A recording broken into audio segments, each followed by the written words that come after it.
आइए, मगध के शिरोमणि परम ज्ञानी ब्राह्मण जो अब भिक्षु बन गए हैं, बड़ा खेद हुआ आपका ये परिवर्तन देख। महाराज, यदि आप मेरी दीक्षा से क्रोधित हैं तो मुझे भी खेद है। उतना खेद नहीं जितना हमें है। आपने अपनी पूरी ब्राह्मण जाति को, मगध को, हमें लज्जित किया है और हमारे जले पे नमक छिड़कने के लिए उस बुद्ध के अनुयायी बन गए हैं आप। बुद्ध के सामने शीश अनायास ही झुक जाता है। आपने मगध नरेश के सम्मान के शीश को झुकाया है और अब आपके शीश पर मगध की जवाबदेही बनती। जब मैं बुद्ध से विवाद करने आया तो मैं ज्ञान के अहंकार में था, और जब मैंने बुद्ध का तेज देखा तो मेरे अहंकार का शीश टूट गया और अपमान हुआ हमारा। हमने आपको बुद्ध को पराजित करने के लिए बुलाया था, पर आप ही बुद्ध से पराजित हो गए। महाराज, मैं संघ की शरण में इसलिए नहीं आया कि मैं आपका, जाति का, धर्म का अपमान करूं, किंतु मैं संघ की शरण में इसलिए आया हूं महाराज कि मैं जीवन में कभी परम धर्म के किसी मार्ग को पा सकूं, सुख दुख से परे शांति के मार्ग पर। तो दुख से परे जा रहे हैं, अपने कर्मों के दंड को भुगते बिना। महाराज, आप जैसा उचित समझें करें। सागर के गर्भ में समाहित पृथ्वी पर जब हम विजय प्राप्त करते हैं तो हमारी तृष्णा और बढ़ जाती है और सागर से परे की पृथ्वी को भी जीतना चाहते हैं। जिस प्रकार मनुष्य लोभी होता है उसी प्रकार सागर भी लोभी होता है। वो सदैव जल की इच्छा रखता है और जिसने अपने आप को जीत लिया उसने महाराज ब्रह्मांड को जीत लिया। अब एक और शब्द नहीं। मैंने आपको यहां धर्म की चर्चा के लिए नहीं बुलाया। आप स्वयं को जीतने जा रहे हैं, दुख से जीतने जा रहे हैं, है ना? तो देखें कि आप दुख पर विजय पा सके। ले आओ।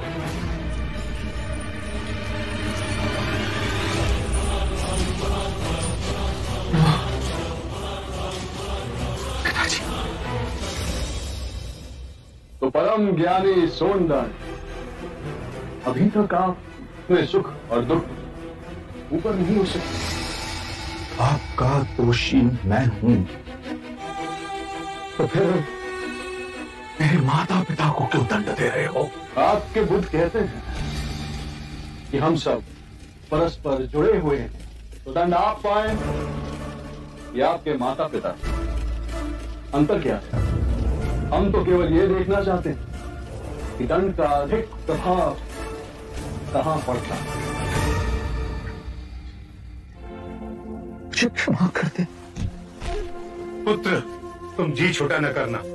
तुम जिस पथ पर चले हो उससे सिद्ध हो गया है कि ब्राह्मण वही है जिसे परम ज्ञान प्राप्त करने की सच्ची लगन है। हमारा आशीष सदैव तुम्हारे साथ है। ले जाओ इन्हें।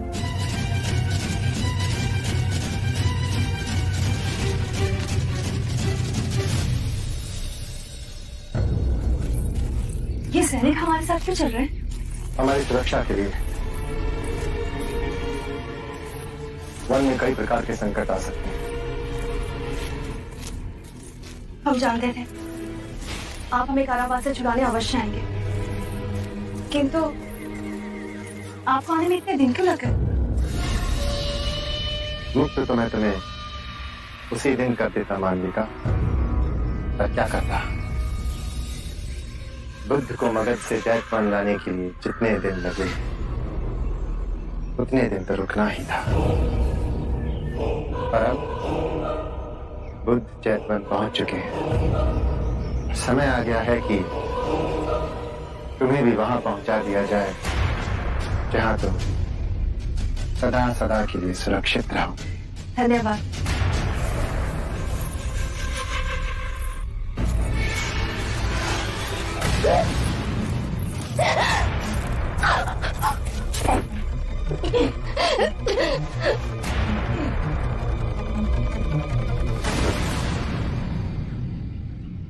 जीवित रहकर तुम्हारा उपयोग हमारे लिए समाप्त हो चुका था मानवीय का, पर तुम्हारा शव हमारे बहुत काम आएगा।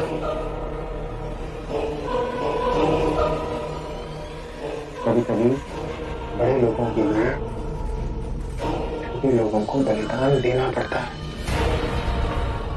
बुद्धम शरणम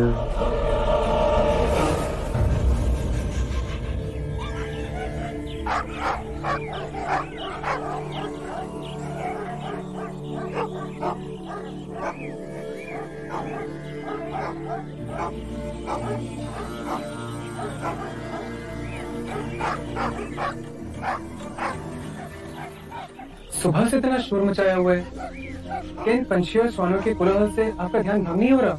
जो ध्यान कोलाहल से भंग हो जाए उसे ध्यान नहीं कहते। क्षमा बुद्ध। कुछ तो है जो इन पंछियों और श्वानों को संताप दे रहा है। जाकर देखो क्या है कुटिया के पीछे जो ये इतने उत्तेजित हो रहे हैं।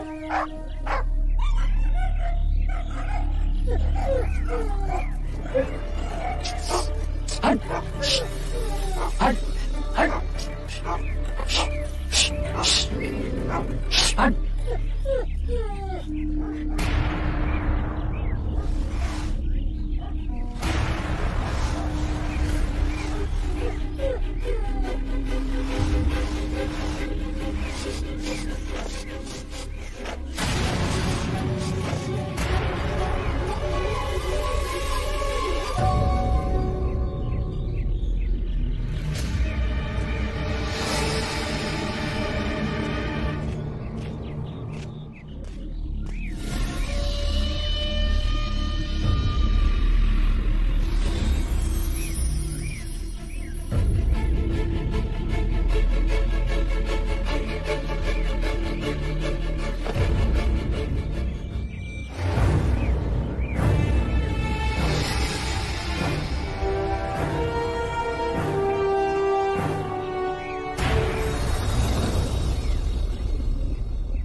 बुद्ध, लगता है बहुत गहरा षड्यंत्र रचा गया है। शव को देख के अनुमानित होता है कि सबसे पहले इसकी हत्या की गई थी और फिर उसे यहाँ लाके गाड़ा गया है। परंतु ये षड्यंत्र किसके विरुद्ध रचा जा रहा है?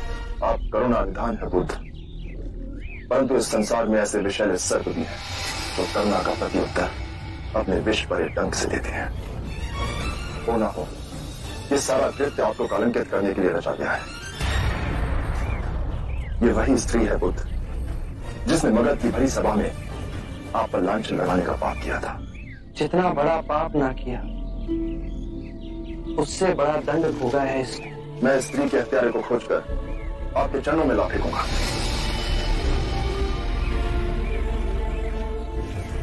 आनंद, इसके अंतिम संस्कार की व्यवस्था कीजिए।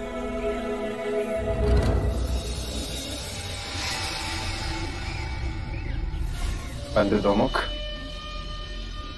कल प्रातः तक ये बात पूरे गांव में फैल जानी चाहिए। अरे सुनिए सुनिए, क्या हुआ क्या हुआ? बुद्ध की कुटिया के पीछे एक स्त्री का शव मिला है। अरे हाँ बिल्कुल, हमने सुना है कि उसे गला घोट के मार दिया गया है। बिल्कुल। हाँ क्या ये सत्य है? अरे हाँ बिल्कुल सत्य है। वाह वाह वाह, आ गए मुंह उठा के। हाँ, कैसे भोले बन के खड़े हैं जैसे कुछ हुआ ही ना हो। हाँ हाँ देखो कैसे मुंह उठा के आ ये गए। क्या लगता है हमारा पाप छूट जाएगा? ये ढोंगी है और बिल्कुल भी लज्जा नहीं है। चले जाओ यहाँ से, चले जाओ जाओ यहाँ पर। ओम भगवते भिक्षां देहि।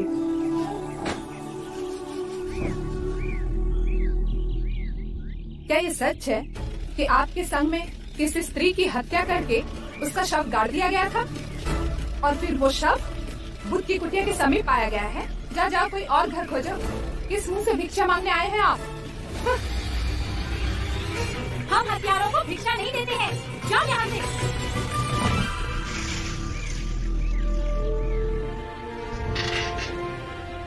बहुत प्यासे लग रहे हैं, जल लीजिए।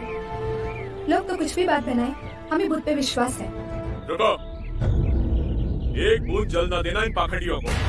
इस गांव से तुम्हारा दाना पानी उड़ गया है। चलो।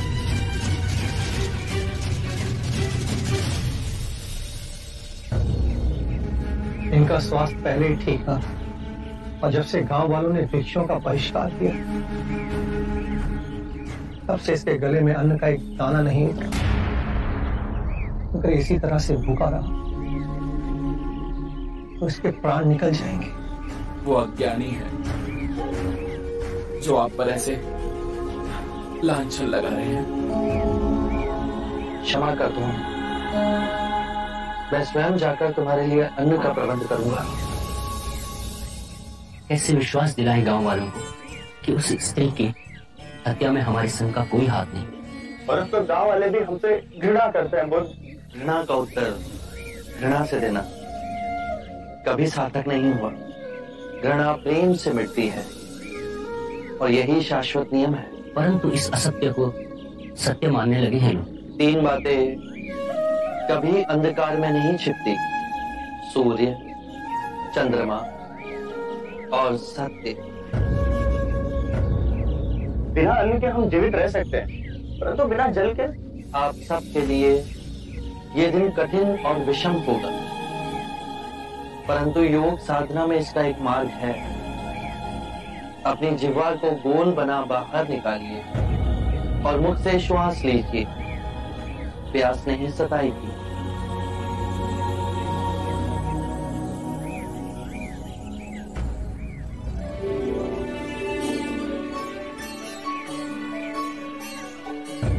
ये फलों की टोकरियां कहां से आई? कदाचित हमारे संघ की परिस्थिति की जानकारी पूरे प्रदेश में फैल गई। क्षमा करना हमें बुद्ध, पहले पता ना था। मार्ग में जो बन पाया ले आए। जिसे बुरा कहते हैं, अगर उसके 10 हाथ हैं तो जो अच्छा है उसके 100 हाथ हैं। इसे ले जाइए।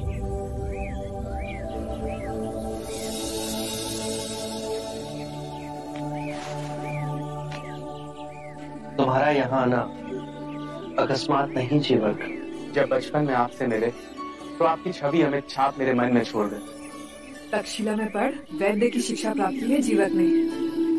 इतने वर्षों से मन में आपकी ही धुन रही। आपके चरणों में अपनी विद्या समर्पित करने आ ही रहे थे। ये दुखद समाचार हमें मिला। हमसे जो बन पाया ले आए। आभार तुम्हारा, पर अपने जीवन की सबसे अनमोल निधि जीवक को तुम स्वयं ले आई। ये शुभ है। एक माँ अपने पुत्र को ऐश्वर्य का मार्ग छोड़ संन्यास के मार्ग पर स्वेच्छा से लाए। ये बहुत सराहनीय है आम्रपाली। किसी अदृश्य डोर ने आपको हमसे बांधा है प्रभु। जीवक की परम इच्छा थी कि अपने आयुर्वेद के ज्ञान को संघ की सेवा में लगाएगा। चिकित्सा की यहाँ अधिक आवश्यकता होगी यदि आप इसे स्वीकारें। हमारा एक भिक्षु अंदर ज्वर से तप रहा है। कहाँ? आइए, मैं आपको ले चलूं।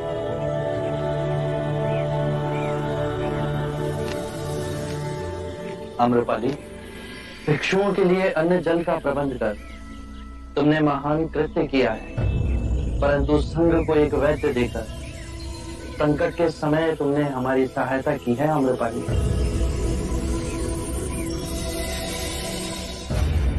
आपको विश्वास है कि मानविका के घर से हमें उसकी हत्या का कोई प्रमाण मिल सकता है? बुरे कृत्य हमेशा अपने पद चिन्ह छोड़ के ही जाते हैं।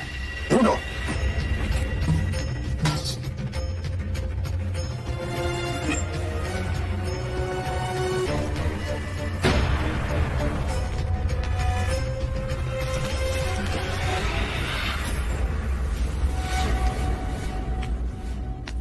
इतना कीमती हार और इस झोपड़ी में?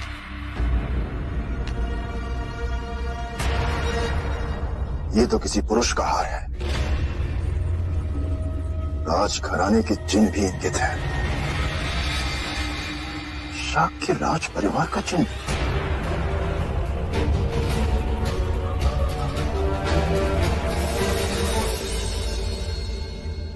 ये हार हमें मानविका के घर से मिला।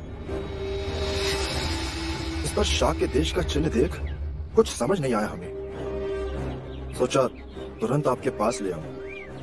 ये देख के तो लगता है कि मानविका का संबंध शाक के देश के किसी राजस्वी व्यक्ति से था। हो ना हो, वो व्यक्ति आपको कलंकित करने की चेष्टा कर रहा है। मुनिवर, आपके अनेक भिक्षु स्वयं शाक के राजकुमार हैं। क्या उनमें से किसी को इस हार के संबंध में कुछ पता है? आभूषणों का परित्याग किए मुझे असंख्य वर्ष हो गए। मुझे इनकी पहचान भी नहीं। मेरे संघ में कोई भी आभूषण नहीं पहनता।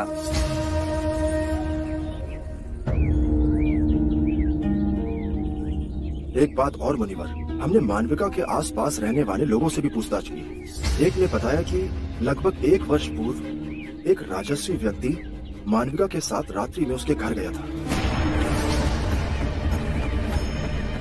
बुद्ध, ये बात और स्पष्ट कर देती है कि सारा कृत्य रचा गया है आपको और भिक्षुओं को कलंकित करने के लिए। इस दुखदपूर्ण घटना से आपका कोई संबंध नहीं है। ये सुनकर महाराज प्रसन्नजीत अत्यंत ही प्रसन्न होंगे।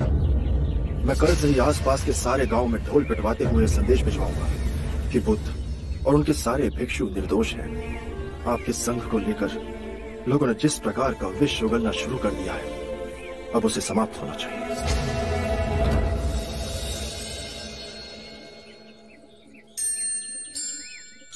बुद्ध, यदि आपकी कृपा मुझ पर बनी रहे तो मैं उस दोषी को पकड़कर आपके चरणों में ला फेंकूंगा।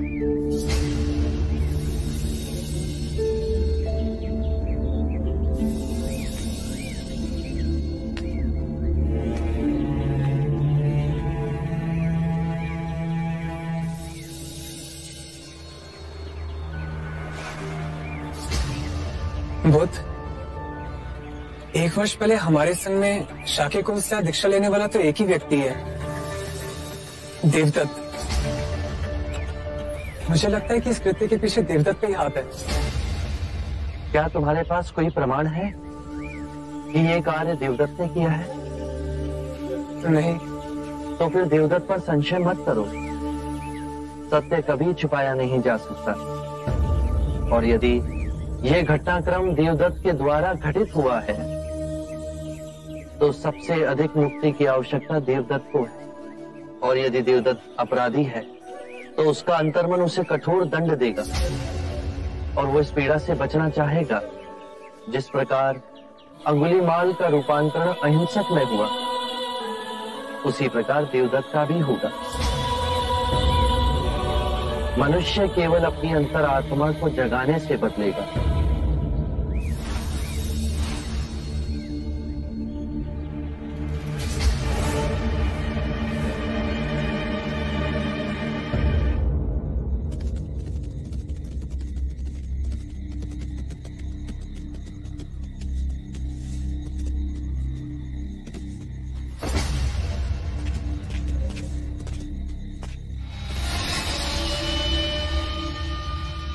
महाराज, सबके सामने मिलना उचित न था।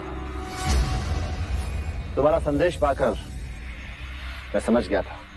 संघ का क्या समाचार है देवदत्त? मेरी माँ कहा करती है मित्र कि ये सिद्धार्थ प्रबल भाग्य लेके पैदा हुआ है। मानविका का उपयोग करके मैंने संघ में आग तो लगाई है, लेकिन लगता है कि ये आग मुझे ही जला के भस्म कर देगी।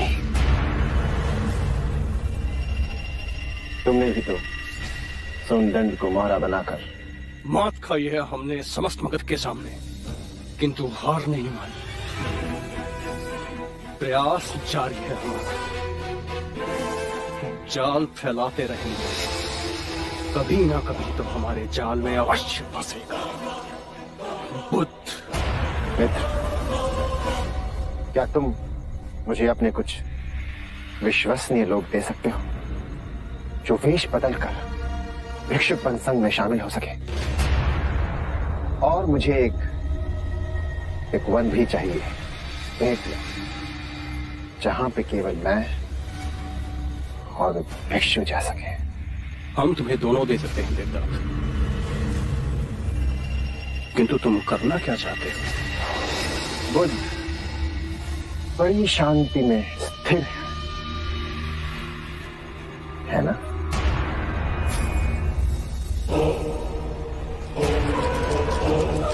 जब संग में आग लगेगी और चारों ओर से बुद्ध को घेर लेगी, तब देखते हैं कि शांति कैसे स्थिर रहती है।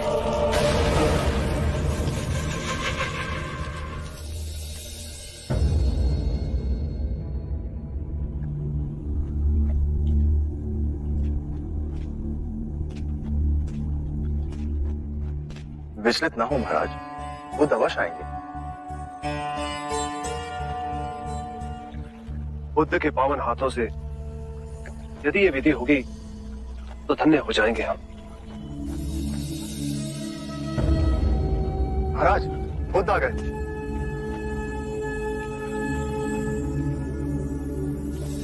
प्रणाम। एक विनती है आपसे। कहिए राजन। पिछले कई दिनों से मेरे स्वप्न में मेरे पिताश्री आ रहे हैं। मैंने ब्राह्मणों से भी इसका अर्थ पूछा तो उनका कहना था कि तुम्हारे पिताश्री को शांति नहीं मिली, उनके लिए पूजा करनी हो, यज्ञ संपन्न करना होगा। आप तो परम ज्ञान का स्वरूप है, तो विनती है आपसे कि पूजा विधि आप ही के हाथों से हो, जो मेरे पिताश्री तक पहुंचे, उन्हें मुक्ति मिले, जीवन मरण के इस चक्र से वो मोक्ष पाले। अवश्य राजन। आप मिट्टी के 2 घड़े मंगवाइए, एक में घी भरवाइए और एक घड़े में कंकड़ पत्थर भरवाइए, और उन दोनों घड़ों के मुंह कपड़े से बंधवा दीजिए और उन्हें लेकर नदी के तट पर आइए। मैं वहीं आपकी प्रतीक्षा करूंगा। मैं भी इसका प्रबंध करता हूं महाराज।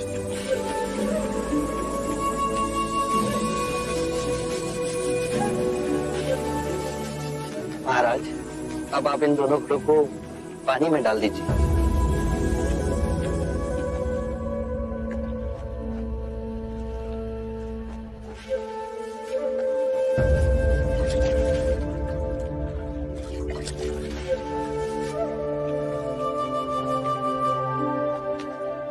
महाराज, अब इन दोनों घड़ों को आप तोड़ दीजिए।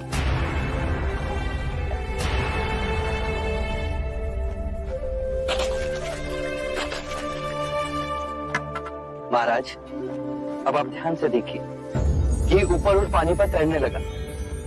अब बताइए, मेरे या किसी और के पूजा पाठ करने से क्या ये घी नीचे बैठ सकता है? असंभव। ये तो घी का स्वभाव ही नहीं। सत्य कहा आपने। उसी प्रकार किसी भी पूजा पाठ, विधि विधान, कर्म कांड के द्वारा पानी के अंदर डूबे हुए कंकड़ पत्थर क्या ऊपर आ तैर सकते हैं? नहीं बुद्ध, ये तो प्रकृति के नियम के विरुद्ध है। तो हम प्रकृति से भिन्न कैसे हुए? हम भी तो प्रकृति का ही रूप है। सत्य कहा बुद्ध। एक सत्य यह भी है राजन, यदि हमारे पूर्वजों ने अपने जीवन काल में कंकड़ पत्थर बोए, दुष्कर्म किए, तो वो स्वाभाविक ही कंकड़ पत्थर की तरह नीचे बैठ जाएंगे। और यदि उन्होंने अपने जीवन काल में सत्कर्म किए, तो स्वाभाविक ही घी की तरह ऊपर आ तैरने लगेंगे। जो बोएंगे वही काटेंगे। परंतु इस शरीर रूपी जीवन काल में ही नहीं, अपितु इस शरीर रूपी जीवन काल के पश्चात वाली यात्रा में भी हम जैसे कर्म करेंगे वैसा ही फल मिलेगा। अब बताइए, इस प्रकृति के नियम को कोई पूजा पाठ, कर्म कांड, विधि विधान, यज्ञ हवन मिटा सकता है? राजन, मैं भी इसको नहीं बदल सकता। केवल अच्छे कर्म ही मनुष्य की मुक्ति का द्वार खोलेंगे। ये कैसी तलवार है आपके हाथ में, जो एक क्षण में सारे झूठ काट केवल ज्ञान को प्रकाशित करती है। ना जाने कितने जन्मों और भटकता में यदि आपकी कृपा ना होती। इस एक क्षण में आपने अपनी अदृश्य तलवार से मेरे अहंकार का सर भी काट दिया। धन्य है प्रभु।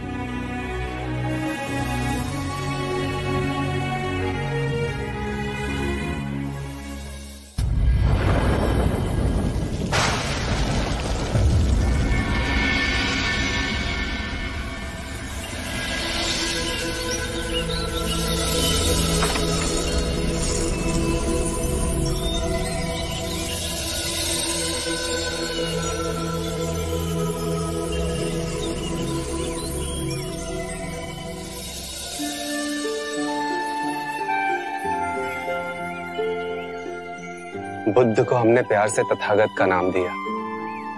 72 वर्ष की आयु हो गई है, पर क्षिप्त आत्माओं को ज्ञान का जल पिलाने वे हर दिवस आते हैं।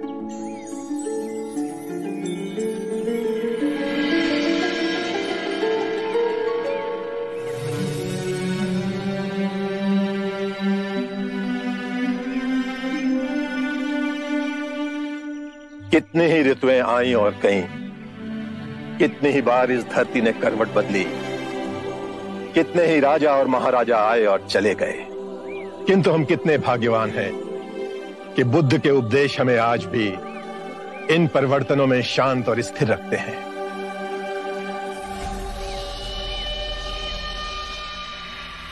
जिस बात पे आप इतना गर्व कर रहे हैं, उस बात ने मेरी चिंता को और तीव्र कर दिया है महाकश्यप जी।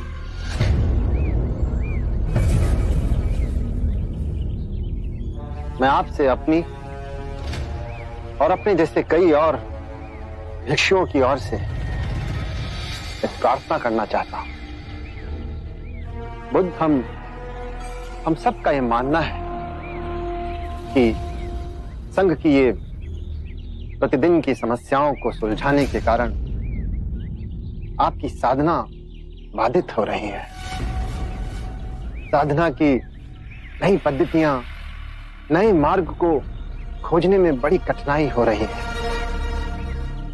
और वैसे भी पिछले कुछ वर्षों में जो घटनाएं घटी हैं, संघ में उभरे मतभेद, स्त्रियों का संघ में प्रवेश, मानविका की घटना, इन सब ने कहीं ना कहीं आपको बड़ा कष्ट पहुंचाया है, बड़ा दुख हुआ है आपको इनसे। और वैसे भी पिछले कुछ माह से आपका स्वास्थ्य अब पहले जैसा नहीं रहा। आप जो कहना चाहते हैं आप उस पे आए। अवश्य। मैं केवल ये कहना चाहता हूं कि बुद्ध को अब विश्राम की आवश्यकता है। इन्हें अपना शेष जीवन शांतिपूर्ण तरीके से जीना चाहिए। कि संघ की प्रतिदिन की कलह से आप इन्हें अब मुक्त करें। आप अपना मत बताइए देवदत्त। बुद्ध के विषय में कृपया अपने अनुमान मत लगाइए। बुद्ध, मेरा ये मानना है कि आपको संघ के संचालन में अब कष्ट होने लगा है। आप स्वयं को अब इस कार्यभार से मुक्त करें। निवृत्त हो।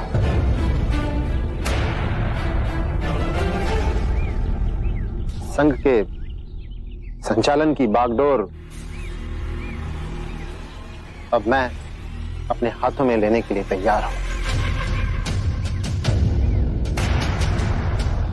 सभी भिक्षुओं के नेतृत्व का बेड़ा मैं उठा लूंगा, आप निश्चिंत रहिए।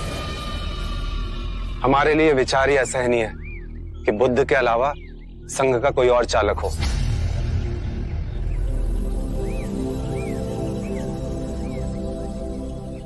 देवदत्त, तुम्हारा बहुत बहुत आभार कि तुमने मेरे स्वास्थ्य की इतनी चिंता की। किंतु मैं आप सभी भिक्षुओं को आश्वासन देना चाहता हूं कि मैं पूर्ण स्वस्थ हूं और संघ के कार्यभार को संभालने में मुझे कोई अड़चन नहीं।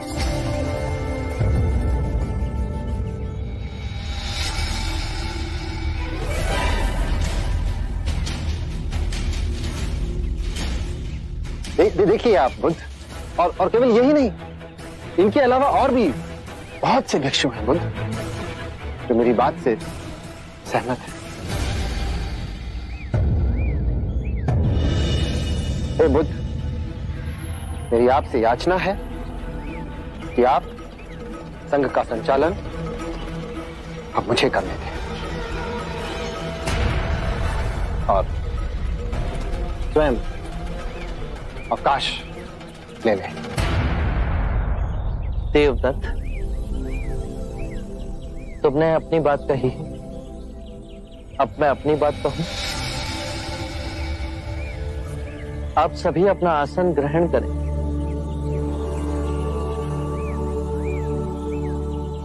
देवदत्त मुझे अति तीव्रता से अवकाश दिलाने पर तुले, परंतु यदि कभी ऐसा अवसर आया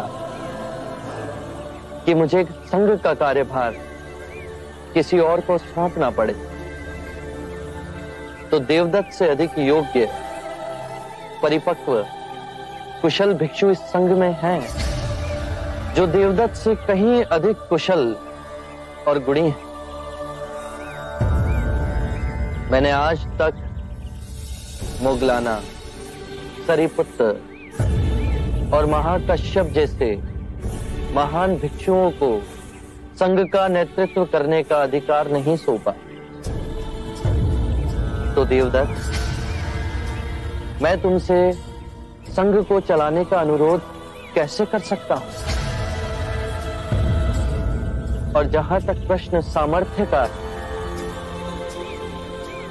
तो तुम में अभी संघ को चलाने का सामर्थ्य नहीं।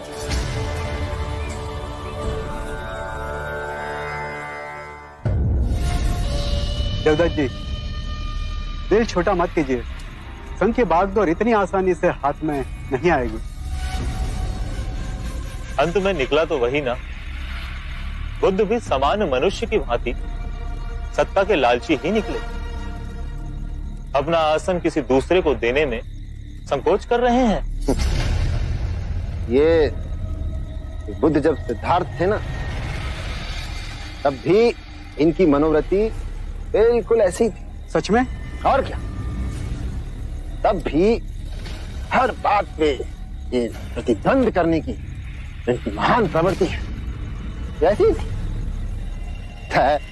जैसे मेरी हर बात का विरोध करने के लिए महान पुरुष धरती पर अवतरित हुए। लोग कहते हैं सिद्धार्थ बुद्ध हो गए। आश्चर्य। लक्षण तो आज भी वही है, वही के वही सिद्धार्थ के। ये तब भी मेरा शत्रु था, ये आज भी मेरा शत्रु ही है। लेकिन अब इसकी मानी चलने नहीं दूंगा, नहीं चलने दूंगा। बुद्ध, तेरी मनमानी।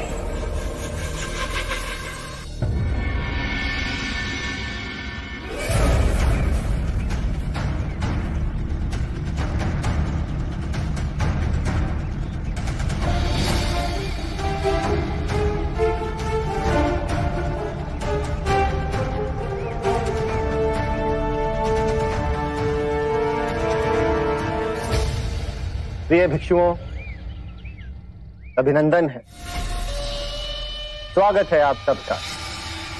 सर्वप्रथम मैं आभार व्यक्त करना चाहूंगा हमारे महाराज अजातशत्रु का, जिन्होंने गयासीस वन की ये भूमि हमें दान भेंट की। आभार है हमारे कुलगुरु का, जिन्होंने सदैव हमारा समर्थन किया। प्रिय भिक्षुओं, आप में से अधिकांश मेरे द्वारा ही दीक्षा प्राप्त है। आपका गुरु होने के नाते ये मेरा कर्तव्य भी है और अधिकार भी कि अपने विचार और अपनी चिंता आप सबके समक्ष मैं रखूं। आज मेरी चिंता का केवल एक ही कारण है, संघ का संचालन। मैंने आदरणीय बुद्ध से हाथ जोड़कर कई बार ये विनम्र निवेदन किया कि वे संघ से निवृत्त होकर साधना की नई पद्धतियां, नए विचार और नए मार्ग को खोजें, जिससे आप सभी भिक्षुओं का कल्याण हो सके। किंतु बुद्ध ने मेरी बात नहीं मानी। मैंने हाथ जोड़कर उनसे विनम्र निवेदन किया कि बुद्ध, हमारे संघ पे यह आरोप है कि यहां पे केवल क्षत्रियों को और ब्राह्मणों को प्रवेश मिलता है। आप स्वयं देखिए कि बुद्ध के प्रथम अनुयायी राजघराने के ही लोग हैं। जो बचे खुचे रिक्त स्थान हैं उन्हें ब्राह्मणों ने भर दिया। यही बात मैं बार बार बुद्ध को समझाने का प्रयास करता हूं कि हमारे संघ में निम्न जाति के वर्ग के लोगों को ही प्रवेश मिलना चाहिए, लेकिन बड़ी कठोरता के साथ बुद्ध मेरे इस प्रस्ताव को ठुकरा देते। अरे ये तो बहुत बड़ा अन्याय है। हमारे महाराज स्वयं इस बात से कितने चिंतित हैं और इसीलिए मैंने अपने समर्थक भिक्षुओं को अलग से यहां पर बुलाकर ये बात समझानी अनिवार्य समझी। मैं आपसे अनुरोध करता हूं कि कृपा करके आप इस बारे में विचार अवश्य करें। यदि आप चाहें तो बुद्ध के पास जाकर मेरी बात दोहरा सकते हैं और उन्हें यह समझाने का प्रयत्न करें कि आज संघ में परिवर्तन अनिवार्य है और यदि यह परिवर्तन नहीं हुआ तो यह संघ निश्चित रूप से बिखर जाएगा। आप सब मेरी इस बात पे विचार अवश्य करें।